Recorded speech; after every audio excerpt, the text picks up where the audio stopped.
हाय दोस्तों, नमस्कार। सट्टा मटका बालाजी में सभी सब्सक्राइबर भाई को नमस्कार दोस्तों।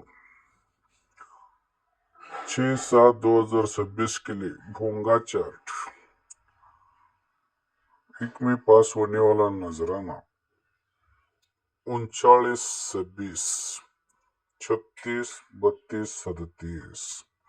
भोंगा चार्ट का बैक साइड चार्ट दोस्तों। डेली खुलता या बंद 0, 3, 6। मंगलवार 5, 7, 4। वीक का स्पेशल 1 या 6। गुरुवार और शुक्रवार का स्पेशल दोस्तों 9130। साप्ताहिक जोड़ी 1590, 526075, 9015।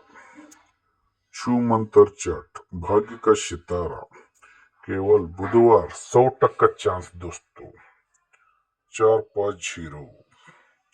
मिलन और कल्याण के लिए दोस्तों आज कल्याण में 5 क्लोज पास है दोस्तों। सोमवार से बुधवार तक 1 और 6 का फॉलो है दोस्तों। शुक्रवार टू शनिवार 5 और 0 फॉलो। आज कल्याण में 5 क्लोज पास हुआ है दोस्तों छू मंत्र चार्ट में।